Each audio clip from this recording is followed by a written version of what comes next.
Sakpay nang? Hi guys! Good morning! Welcome to my day! Ngayong araw ay pupunta tayo sa City Hall ng Maynila. Today is the preliminary hearing ng ating final na kaso.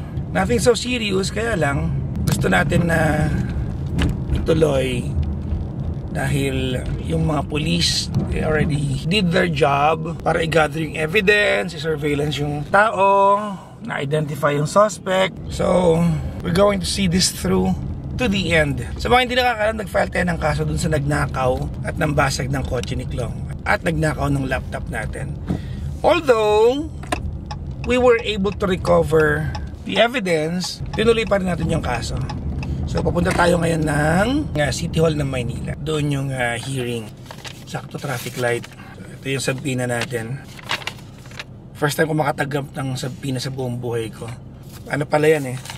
Hindi ko alam kung tama ako pero parang subpoena to the complainant. Hindi ko alam kung ilang klase ang subpoena meron. I'm assuming siguro kung may subpoena to the complainant, meron ding subpoena to the accused. Siguro may ganun din, no? Subpoena to the resources speaker. Hindi ko alam kung ano bang subpoena. Pero ang tanong, ano ba ang meaning ng subpoena kasi? I think it's a Latin term, no? It's a Latin legal term. Siguro tanong natin si Siri kung anong eksaktong kahulugan ng subpoena. Hi Siri! What is the definition of subpoena? Noun as a noun. Hi Siri! What is the definition of subpoena? Zina in Arabic means immorality and is used with two Hindi yan, meanings iba yung in zina. Sharia. Hi A Siri! general meaning. What is the definition of subpoena? Noun as a noun, sabina refers to a type of evergreen shrub or tree belonging to the cypress family. Sabina This is from secondtentauthority.com. Mali. Hi Siri! What is the meaning of the legal term subpoena? Sorry, I can't show you the results while you're in the car. Kanina lang kausap mo ako eh. Hi Siri! What is the meaning of subpoena? Sabina originates in Latin language and means from the Sabine tribe. This is from meaninggostaname.com. Bahala ka. Actually, ang kahulugan ng subpoena ay a correspondence or a writ requiring a person to attend a hearing. Yun yung nabasa ko kagabi na meaning na subpoena. A I correspondence. didn't find any matching places. Ewan ko sa'yo, hindi kita kausap. Yun ang kahulugan ng subpoena. A writ or a correspondence requiring or asking a person to attend a hearing in the court. Pero kung saan nanggaling yung word na subpoena, hindi ko alam. Yun, huwag magaling dyan. Bahala na kayo. Mukhang wala naman gaanong traffic sa lugar na ito. Parang maluwag naman ang kalsada. We only have 15 minutes to spare bago mag-start yung schedule na nakalagay sa subpoena natin. So, sana abutan natin on time. I woke up at around 8 in the morning. I went to bed at 3:30 kanina. So, 3:30 to 8, 4, 5, 6, 7, 3.5 hours of sleep. Medyo okay na. Siguro, may tatawid na tayo nito hanggang mamayang hapon. I will just try to take a nap mamayang late afternoon siguro pagkatapos ng mga paperwork sa office. Nasa City Hall na tayo ng Maynila. Naglalakad na tayo. We have practically a minute to spare.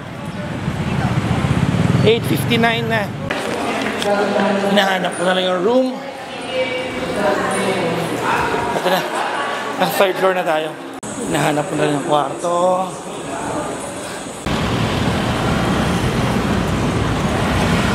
So, tapos na tayo kay Piskal.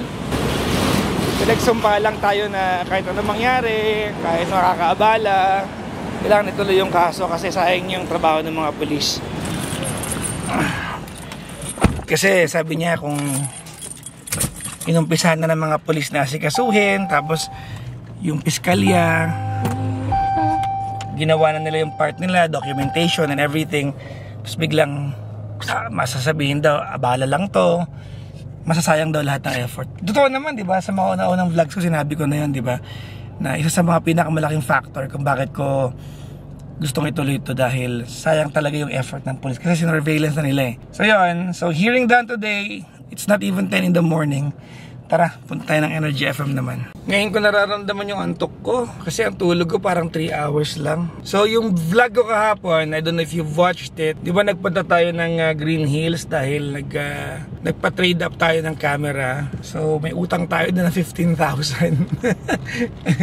We owe Steve camera trading ng 15,000 kasi pumayag lang siyang iuwi ko na yung camera niya kahit kulang ako ng 15,000. So yun yung babayaran natin today naman. Kaya nga pala gusto ko lang pasalamatan yung 2 pulis na kasama ko. Naku, maraming salamat talaga. Thank you very much. Sobrang tiyaga ng mga pulis sa akin. Kasi alam naman nilang pinupurso din natin yung kaso. Malaking boost din sa moral ng pulis kapag you honor their work pushing through the case. Kasi lahat ng surveillance, lahat ng backtracking, lahat ng intel gathering, lahat ng yon na ginawa na ng police, mababaliwala ang lahat ng iyon kapag hindi ko tinuloy. It will be put to waste. Sayang naman, di ba? Tsaka para justice can be served. Yung nga lang medyo ang daming process ng hustisya ng Pilipinas. Ang dami siyang check and balances, no? Appearance kay piskal, tapos akit ng court. Yun ang pagkakaintindi ko kanina eh. So basically, yung appearance ko kanina, parang in-enlighten lang kami ni piskal na kahit anong mangyari ituloy mo ito, ganyan. Kasi para malaman din ng para magkaroon din ng chance yung defense i-defend yung sarili niya, at para ikaw din kuha mo rin yung justice mo, para kung sakaling guilty sila hindi umulit. So may mga ganung pangaral, of course, no? Umuo naman tayo, dapat naman, di ba? Hindi ko pwedeng banggitin yung pangalan ni piskal at yung mga pulis kasi syempre baka mamaya confidential, no? Ang ganda ng araw ngayon, no? Hindi ka na mainit. Ewan ko lang anong claim mamayang hapon. Baka mamaya umulan na naman, sana wag. Kasi minsan magandang klima sa umaga, tapos pagdating ng mga bandang hapon, hala, lakas ng ulan. Naanyari, makapag ganun ka na lang, di ba? Approaching tayo ng U-Belt area. Dati nag-aaral si Chloe dito sa may San Beda Senior High School. Yan siya sa Senior High School San Beda, which is around this area. Hindi ko maintindihan yung kalsada natin. Merong bike lane sa kanan, tapos may kalahating lane na natitira nung nahati para sa bike lane yung 10 lane ng kotse. Diba? Tapos dito buo na yung lane ng kotse, tapos buo na rin yung lane ng bike. Pero dun sa dinaanan natin, kalahati. Paano yun? Tagilid yung kotse tatakbo. Dito halos wala nang guhit yung kalsada. Ano pa naman ngayon, di ba, may NCAP na. Madali nang matikitan ka. Dapat nakasunod ka lagi sa guhit ng kalsada kasi, di ba, automatic na yung ticket sa'yo Baka pag nag-renew ka ng lisensya mo, ang dami mo na palang violation. I just arrived at the office. Hindi ko alam kung do I sleep in the car, magpapahinga ba ako dito, or aakyat ako sa office ko at magpapahinga doon. Hindi ko alam, masakit ulo ko. I'm just really sleepy. I've not gotten enough sleep.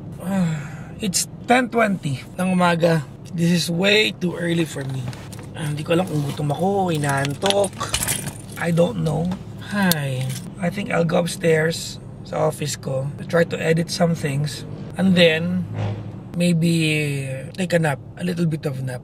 That will do. Tara, let's. In the bucket, and we only have.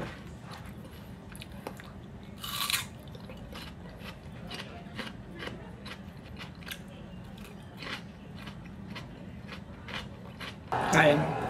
Nervous? Tonight, you allegedly, nothing's been proved. But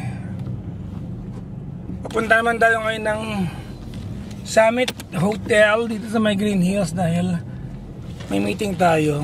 If you've watched my vlog dun sa Mamita the Dog na vlog, yung ka-meeting ko doon si Papang Pao, ang ka-meeting ko rin ngayon. We're just trying to tie up some loose ends sa business na pina-fine-tune namin. And I'm so sleepy. I mean, literally, I'm so sleepy. Sobra ko inaantok, grabe. Ito salamin na to, I wear this because pang-block siya ng too much sunlight o kaya too much light. Kaya minsan pa nakita nyo nasa liwanag to, didilim yan eh. Hindi ko lang kung nakikita na nyo. Pero it blocks off some light. Itong frame na to, binili ko kay Justin to. Dati itong pink. May mga pictures ako na suot ko to. Pink yung pinaka-lens niya. And then I had it treated paggawa ko ng panibagong lens because I like the frame. Medyo traffic na. Meeting natin ay sa may Summit Hotel. So it's somewhere here sa my left side. I think that building up next. Kung hindi pa ako lumalagpas parang lumagpas na yata ako. Ay hindi pa. Ayan. I think yung building nakasunod na yan. Ito nasa left na natin yung office ng Bees World eh. So I think it's the next building or right after the next one. I know this is the Summit building. Ayan, Summit Hotel. So we're gonna park sa ilalim. Thank you po! Salamat! Hindi makita yung yung ilalim oh. Pagpangat ng nguso. Scary. Pero sanayan lang din, parang yung parking namin sa Ilin, ganyan din eh. Okay, so I wanna be wise about this. So ang gagawin ko ay ihaharap ko na yung kotse palabas. Para mamaya pag aalis ako, hindi na mahirap. Itong elevator is nearer to the car. So one floor up lang tayo, ground. Merong restaurant dito sa may Summit Hotel Green Hills na masarap magluto yung chef. Pang Pao, nasa na? Ayun. Hey Abbas. Oh, bonjour. Bonjour. Wow. How are you? How are you? How are you? How are you? Yeah, no, ça va. Pang, kumusta? So kumakain tayo ng ating pasta ngayon guys. So, si GM pa mukhang kumain na siya. Kanina pa kami nandito. Busy siya ngayon, bumibili siya ng keyboard online. Tingnan nyo. Babalik tayo sa banda. 154,000. Ang binili natin. Pipick upin ko mamaya. Ang ganda. Hanggang gabi kami magkasama na GM pa. Hanggang alauna na madaling araw kami ngayon. O baka alas 2. After nito, babalik ko sa area. Pupunta siya ng Makati. Kukunin niya yung keyboard. Tapos magkikita kami noon after midnight. Mahaba-haba itong vlog na to. Tapos na ang meeting namin ni Papang Pao. Didiretso siya na Makati ngayon. Bibili siya ng keyboard. Yung kanina pinakita niya sa inyo. Kaya rin naman ako. Tapos after niya doon, after ko sa ere, meeting kami na mamayang alas 12. Long day. Baka alas 2 ng hapon. Ay, dito ka pala kapart na. Papang, ikaw din Pang, di ba? Salalim ka na, di ba? Hindi. Ito sa office ako ng part. Di ba? Iba pa na kita ron. Huwag ka na maglakad. Takad lang. Tara na. Wala itong Pang. Hemi to, di ba? Hemi. Hindi Pang, 3.6 lang to. Yung 6 point something yung Hemi. Wala itong bahid Pang, no? Wala. 3.6, lakas pa rin ito. Oo, Pang. Kamusta nito? Consumption? Di 1,000 per day Pang. Tapos dito ka lang. Pag nag-Las Piñas ka, mga 1.5. Hindi Pang, yun na yun. Yun na yun. Pag nag-Baguio, mga 5. Mga ang balikan ka Pang, mga 10,000 balikan.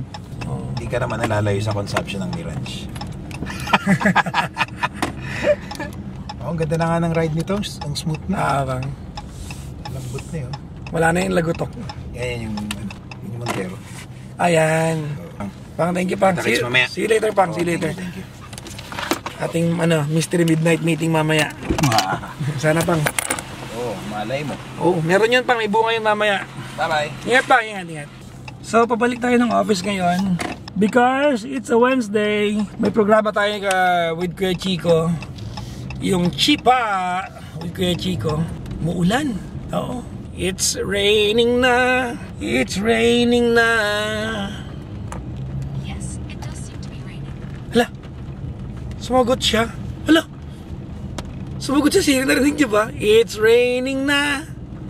It's raining na. Epal-epal ka kanina. Ngayon ay magsalita. I'm back in the office. At may chipa tayo ngayon. Nag-aantay na si Kuya Chico. Nag-PM na nga siya. First chipa namin in many weeks kasi parang the week bago ako nag-China, wala siya. Tapos nag-China ako. Hindi kami nakapag-chipa. Tapos parang week before that yata, parang holiday. So tagal, parang 1 month na walang chipa. So this is the first chipa in a long time.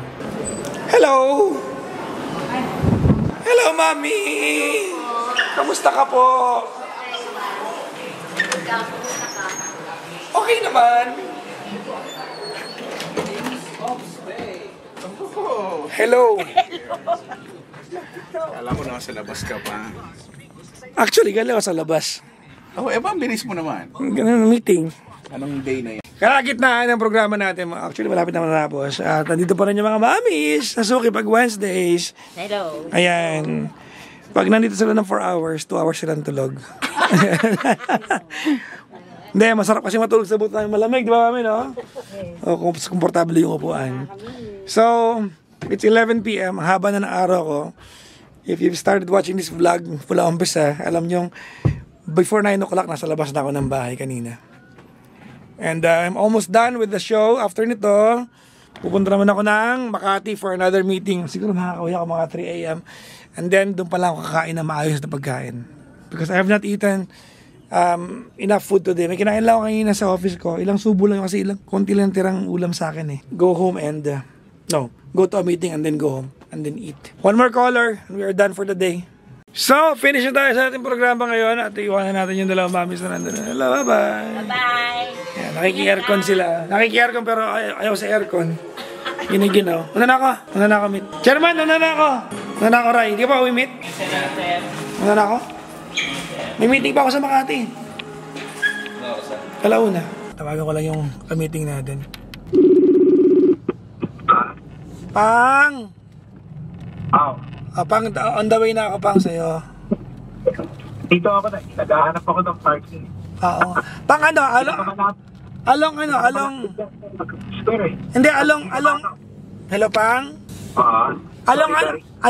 Along Hill Street, yung likod. Hill. Hill Street. O yung likod niya, Pang, pwede mag-park doon ng pwede mo na kantayin doon. Kasi nung nakaraan dyan lang, street lang, Pang, sa likod. May gwardiya naman. Pero wait mo na ako, Pang, kasi 12:30 naman daw, sabi ni Hino. Oo nga, dito na rin ako, nag-iikot ako. Okay, Pang, sige, see you in a bit, Pang. Parking, Okay, Pang. Ano pangalan? Sorry, Pang. Hill Street? Yes, Pang, GIL. Okay. Sige. Okay, Pang. So, my day is not yet over. I have another meeting in Makati. Same people that I met up, nabilag ko rin na nakaraan nung kasama ko si Klong Klong. But now, it's fine-tuning some details. So, this is second of many more meetings to come. Ganun talaga, pag may mga bagay kang gusto ma-accomplish, di ba, you don't find excuses para huwag matuloy. Matter of fact, mas gusto mong humanap na excuses para matuloy. So, I am 15 minutes away to Makati. Madaling araw naman. Samahan ninyo ako.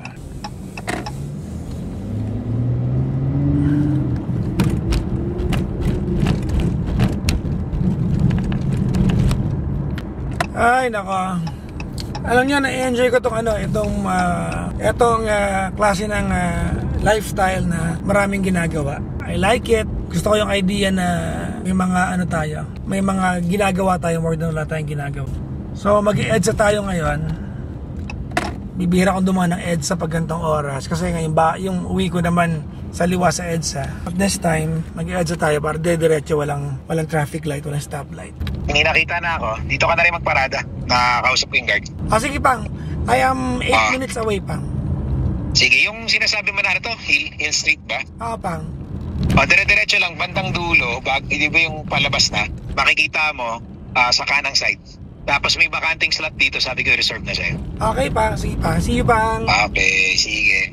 So, dito na kami sa Makati ngayon. At aantayin namin dito muna yung meeting namin. Buhay ng naghahanap buhay. Pati madaling araw. Oo, mabuti na yung ngarag isang... We're back! Pang, kamusta? Hi, hello. Si Papang Pau. Paolo. Si Papang Hino. Welcome. Dito na kami ulit, guys. Kayo na ba kayo dito, Pang? Nakarating lang po. Kami din. Mga 5 minutes din. Parang pareho. Parang pareho. So, quick discussion bago tayo matulog, people. 4 kaming tao dito. 4 people making a living. Hataw. It's 3 in the morning. Kakatapos na ng meeting namin. Grabe yung hassle, Baklase yung hassle namin. Magising pa. Oo. Pero okay lang. At least pa rin. Swerte pa rin may ginagawa sa buhay. It's 5 minutes after the hour of 3 o'clock. And I'm so hungry, I'm so sleepy, I'm so tired, but I'm happy and fulfilled. Konti lang naman yung, ewan ko, I look at it this way, no? Na konti lang naman yung tao may pagkakataong mabigyan ng chance to discuss about earning more. So bakit ako magrereklamo? Di ba? Nagkataon lang na ang aga ng umpisa ng araw ko kanina, kaya iniinda ko yung pagod ngayon. In 4 hours time, gising na ako ng 24 hours. So pa 20th hour ko na ng alas 4. Sure ako makakatulog ko alas 5. So 21 hours akong gising sa araw na tumula kahapon. Yun lang. Other than that, masaya ako na I have the chance to earn more. Kaysa naman tulog lang ako. Yung mga ganito talaga yung ang beating nyo ay gantong oras, tahimik. Tsaka yung mga tao talaga na nocturnals, they formulate ideas better and think better paggabi. Kasama na ako doon. Anyways, I'm so excited to go home and eat my dinner. Hindi ko alam kung dinner pa to o breakfast. Gusto ko nang kumain. So siguro natapusin ko na yung vlog dito. Maraming salamat sa panonood ng araw na to. Thank you very much for watching my date day. You guys are awesome. Thank you very much. Bye-bye.